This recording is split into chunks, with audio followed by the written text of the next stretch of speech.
The unbeaten run is over, 11 games without defeat in the league. Momentum building, third place in sight, and then James' spark happens again. When United lose 2-1 to Newcastle, a team playing with 10 men for most of the game. A penalty conceded, a Casemiro equalizer, and then a 90th minute dodger from William Osula. So what exactly went wrong with Michael Carrick and his side on Tyneside? Let's get into 5 things we learned. This is becoming a strange pattern. Jacob Ramsey gets sent off in the first half and suddenly the game should be tilted in United's favour. Instead, the opposite happens. Moments later, Bruno conceded the penalty that allows Anthony Gordon to score, and bizarrely, United actually looked worse in the second half against 10 men than they did against 11. Earlier this season, United they did the same against 10-man Everton. It's a tactical and psychological dilemma, and Carrick and his staff need to solve it quickly.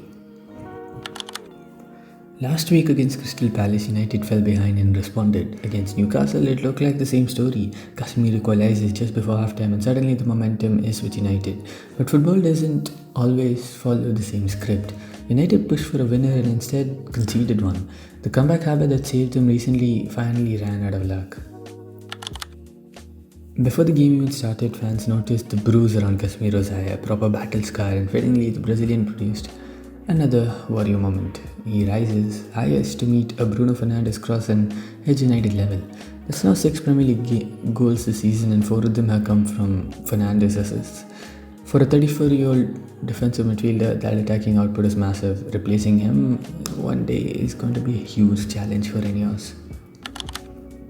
Trips to Tyneside have become a nightmare. United's last win at St James' Park came from the 2020-2021 season when they won 4-1, and since then we've had 4 visits and 4 defeats. The atmosphere, the intensity, the pressure from the crowd, for whatever reason United simply cannot seem to control games here, and this one might be the most frustrating yet because Newcastle went down to 10 men.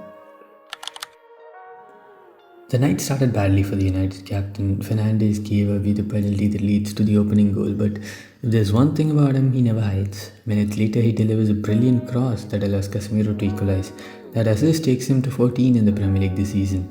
Mistakes happen, but Fernandes always stays involved, always keeps creating, always keeps demanding the ball, and even in defeat, he remained at the centre of everything United. And when he got the ball, even the commentators, the whole stadium went quiet because they knew something was always going to happen. So the unbeaten run ends, a frustrating defeat, a tactical puzzle against 10 men, and another painful night at St James' Park. But even in defeat, there are lessons for Carrick and his squad. Because if United won Champions League football next season, games like this simply cannot slip away again. And momentum paused. Now the response matters.